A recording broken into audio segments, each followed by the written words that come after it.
Donc, je me présente, Sabine Julien. Je travaille donc à la direction régionale de l'alimentation, de l'agriculture et de la forêt. Donc, moi, je suis sur le site de Caen. Donc, les directions régionales de l'alimentation, de l'agriculture et de la forêt étant des représentants du ministère de l'Agriculture en région. Et est-ce que tu peux passer à la diapo suivante, s'il te plaît, Tiffaine? Merci. Donc récemment, un changement de gouvernement a fait que le ministère de l'Agriculture et de l'Alimentation est devenu le ministère de l'Agriculture et de la Souveraineté alimentaire. Et en fait, les mots ont quand même leur importance. Je voulais juste souligner ça rapidement. C'est qu'en fait, depuis 3 ans, les différentes crises qu'on a vécues, donc crise sanitaire, crise alimentaire ou crise économique aujourd'hui, ont montré l'importance de l'alimentation sur le territoire, alors sur le territoire national bien évidemment, mais aussi sur les territoires beaucoup plus locaux, sur des communes ou sur des départements ou en région. Et donc, effectivement, le ministère de l'Agriculture et de la Souveraineté alimentaire maintenant porte une politique incitative qui s'appelle le Programme national pour l'alimentation territoire en action, donc là, pour la période 2019-2023. Est-ce que tu peux passer à la diapo suivante, s'il te plaît, Tiffaine? Merci. Avec donc quelques éléments de contexte. En fait, le Programme national pour l'alimentation, il existe depuis 12 ans. Il a démarré, donc on voit sur la frise chronologique, donc il a démarré en 2010, donc le PNA 1, en même temps que la publication de la loi de modernisation de l'agriculture et de la pêche. Et puis, il a évolué, comme toute politique incitative, il a évolué. 2014, donc on est arrivé sur le Programme national de l'alimentation version 2, en lien cette fois avec la loi d'avenir pour l'agriculture, l'alimentation et la pêche. Et c'est la première fois qu'apparaît dans la loi les projets alimentaires territoriaux, dont j'en parlerai un petit peu plus tard. Et puis on continue. 2017, donc première grosse crise, notamment pour les agriculteurs, les éleveurs de l'été 2017. Le lait, crise du lait. Donc le gouvernement met en place les états généraux de l'alimentation. Et à l'issue de ces états généraux de l'alimentation en 2018, en octobre 2018, publication de la loi dite Egalim. Donc une loi très générale qui a 2 volets. Garantir donc aux producteurs un revenu, et puis donc le volet qui me concerne tout particulièrement, donc garantir l'accès à une alimentation de qualité et durable. 2019, à l'issue des États généraux de l'alimentation et de la loi Egalim, publication du Programme national pour l'alimentation version 3, donc c'est celui dont je vous ai parlé tout à l'heure, le Programme national pour l'alimentation territoire en action 2019-2023. Et puis en 2021, donc la loi climat et résilience, suite à la concertation citoyenne, donc cette loi climat et résilience qui a des impacts sur l'alimentation. Diapo suivante, s'il te plaît.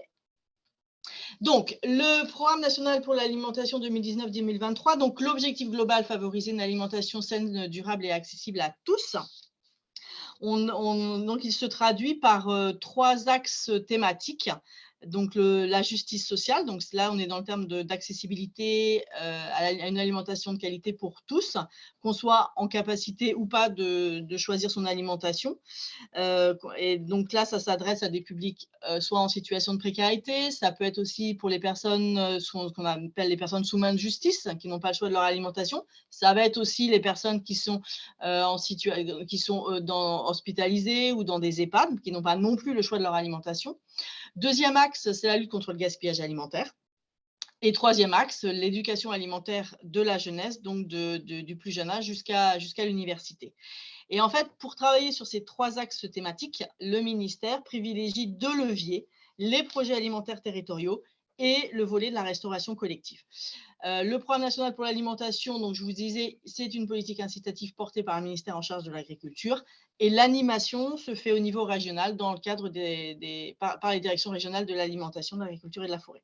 Diapo suivante, s'il te plaît. Donc, les 2 leviers. Le premier levier sur l'accessibilité à une alimentation de qualité pour tous, c'est la restauration collective. Donc là, on revient sur effectivement la loi Egalim de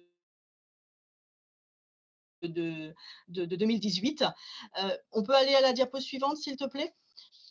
Merci. La restauration collective, donc en fait, il y a 5 objectifs majeurs qui ont été déterminés dans la loi Egalim et qui ont été encore consolidés par la loi climat et résilience de 2021. On a le gros volet, c'est des produits durables et de qualité dans les assiettes. Là, c'est un focus que je vais faire un petit peu plus tard parce qu'on est vraiment en lien là, avec la nutrition et notamment sur les quartiers prioritaires de la ville. On a 4 autres axes qui sont l'information des convives, la diversification des sources de protéines et des menus végétariens. Donc, en fait, l'objectif, c'est de diminuer les protéines d'origine animale, pardon, et de privilégier, de diversifier sur les protéines végétales.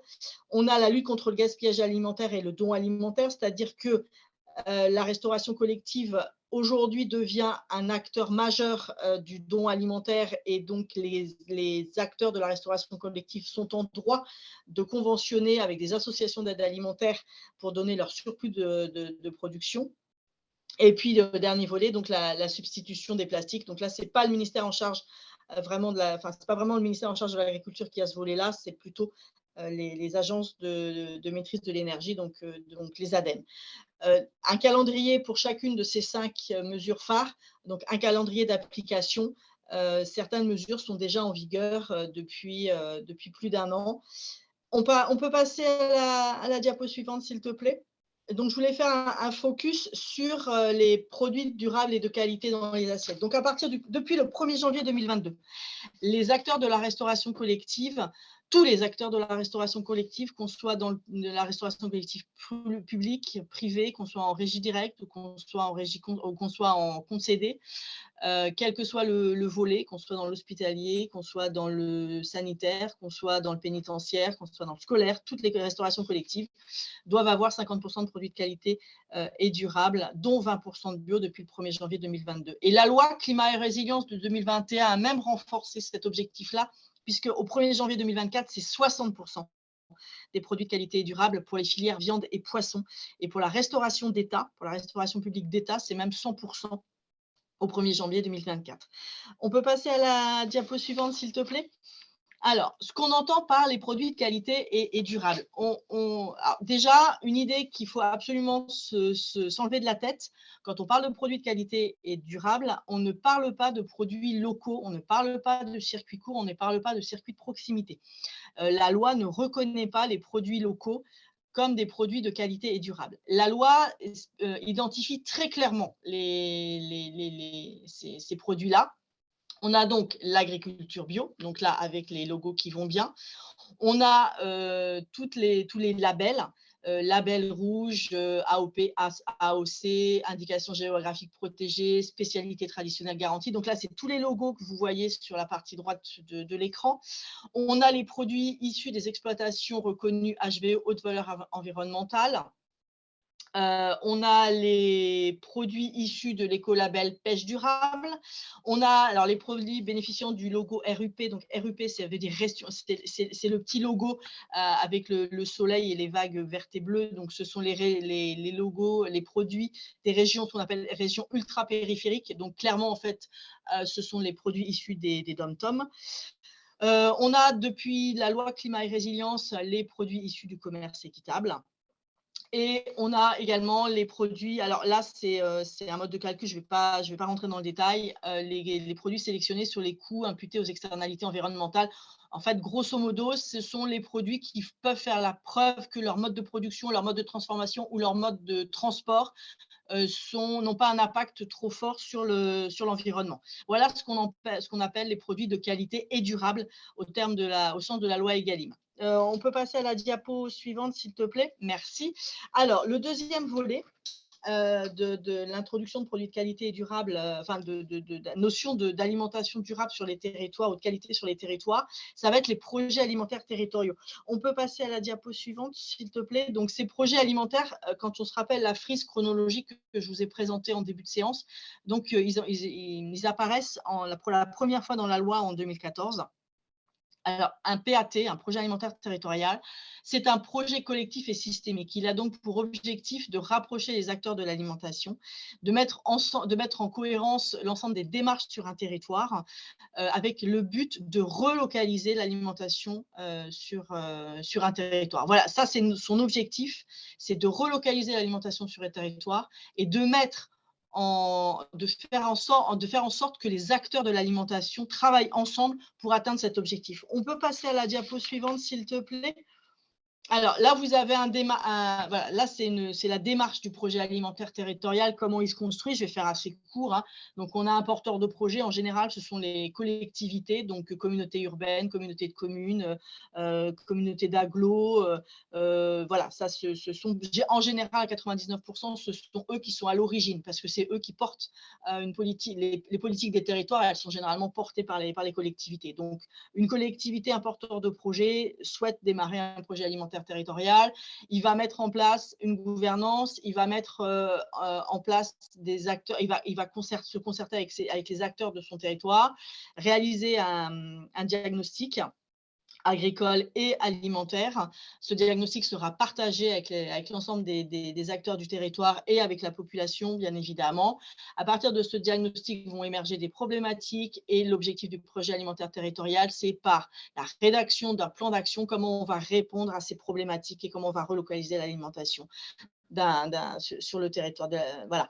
Et il y a un dispositif officiel de reconnaissance. Quand la démarche est suffisamment aboutie, qu'elle a commencé à montrer ses preuves, le ministère met en place un système de reconnaissance, un label projet alimentaire territorial reconnu par le ministère de l'Agriculture. Donc, il y a des projets qui sont plutôt encore en phase d'émergence, qui ne sont pas encore allés jusqu'à leur évaluation, ils sont labellisés de niveau 1. Et ceux qui sont allés jusqu'à la phase d'évaluation des actions, on va être au niveau 2. On peut passer à la diapo suivante, s'il te plaît. Voilà. En Normandie, où sont les projets alimentaires territoriaux? Et là, vous pouvez être, en tant qu'acteur, vous pouvez avoir été partie prenante d'un projet alimentaire territorial, ou vous pouvez vous rapprocher d'une collectivité qui porte un projet alimentaire territorial, parce que c'est là aussi que se prennent, c'est dans la gouvernance du projet alimentaire territorial que vont se prendre aussi des décisions sur des volets précarité, accessibilité à l'alimentation pour des personnes en situation défavorisée, etc. Sur la Normandie, actuellement, on a 24 projets alimentaires. Alors, la carte date du 31 janvier 2022. Elle est un petit peu, elle a évolué depuis. Elle va être mise en ligne là. Elle va être mise à jour dans quelques jours. Donc, actuellement, en Normandie, on a 24 projets alimentaires territoriaux qui sont labellisés. Alors, c'est marqué 25 sur la carte, mais en fait, un des PAT a perdu son label. Le Pays Diepois, donc celui qui est tout en haut, là-haut, le Pays Diepois Terroir de Co a perdu son label. Il va être porté par d'autres collectivités, mais plus par ce pays. Donc 24 PAT labellisés, donc vous voyez à peu près où ils en sont. Ceux qui ont la petite pastille orange saumon, ce sont donc les PAT labellisés. Ceux qui ont une pastille grise, ce sont des projets alimentaires territoriaux qui sont en cours de démarrage. Donc là, en fait, les collectivités se sont positionnées, ont démarré les actions, mais n'ont pas encore été jusqu'à la demande de labellisation, donc jusqu'à l'aboutissement de leur projet alimentaire territorial. Donc voilà, ça vous permet de situer, de voir à peu près où sont les dynamiques sur les territoires. Donc sur la Seine-Maritime, il y a quand même énormément de choses qui sont déjà en cours. Le département qui, pour l'instant, est le moins abouti en termes de PAT, ça va plutôt être l'Eure. Et les 3 autres départements, dans la Manche, il n'y a qu'une seule collectivité maintenant qui n'a pas encore démarré de projet alimentaire territorial, mais on cherche bien évidemment à les convaincre. Ça vous donne une idée un peu du panorama. Toutes ces informations-là, tout ce que je vous ai dit sur la restauration collective et sur les projets alimentaires territoriaux, vous retrouvez tout sur le site internet de la DRAF. Donc, il y a le lien là qui apparaît sur la diapo. Et vous pouvez retrouver toutes les informations que je viens déjà de vous donner. Et la dernière diapo que je voulais vous présenter, lorsqu'on monte un projet alimentaire territorial, je vous disais, on met les acteurs autour de la table, tous les acteurs de l'alimentation. Et là, vous avez une idée un peu de qui peut être en soutien financier. Donc, vous avez bien évidemment les conseils départementaux, vous avez le conseil régional de Normandie, vous avez l'ADEME pour tout ce qui va être transition écologique, environnement, vous avez l'agence régionale de santé, bien évidemment, sur les thématiques de nutrition. l'alimentation. Vous pouvez avoir des fondations comme la Fondation Carasso qui a tout un volet sur l'alimentation, et vous pouvez avoir la Banque des Territoires. Voilà, ça, ce sont les partenaires financiers que les porteurs de projets peuvent avoir. Et puis en partenariat technique, donc pour vous dire à quel point, enfin voilà, c'est vraiment très large. On va avoir bien évidemment des groupements de producteurs type Bio-Normandie ou le réseau des CIVAM, mais on retrouve l'économie sociale et solidaire avec la CRES ou avec l'ARDES. Vous avez des acteurs de la lutte contre le gaspillage alimentaire avec le réseau normand du gaspillage alimentaire, donc le REGAL. Vous avez toutes les chambres consulaires, donc chambre de commerce et d'industrie, la chambre des métiers, la chambre d'agriculture. Voilà, vous avez un panorama à peu près global des partenaires financiers, partenaires techniques qui peuvent être en lien avec les projets alimentaires territoriaux.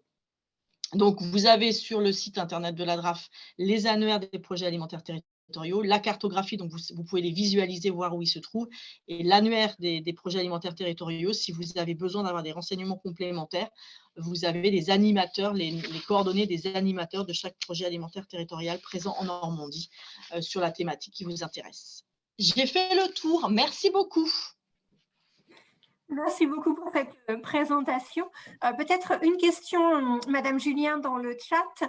Madame Bazin s'interroge sur, finalement, de manière très pratico-pratique, pragmatique, comment est-ce qu'on lance une dynamique de projet alimentaire territorial? Alors, la dynamique, en fait, alors, généralement, elle est à l'initiative d'une communauté de communes, d'une collectivité.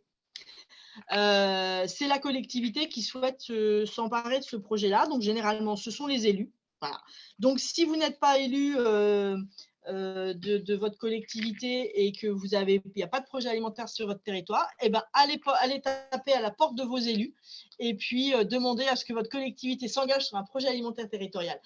C'est une volonté, c'est vraiment une volonté politique portée par une collectivité. Et souvent, en fonction de la taille de la collectivité, ça va être soit le service en lien avec l'agriculture, ça va être ou le service en lien avec l'aménagement du territoire. C'est très variable d'une collectivité à une autre.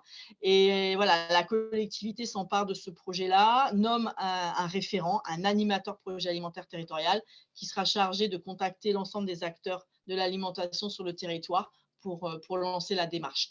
La clé, ce sont les élus. Merci beaucoup pour votre réponse.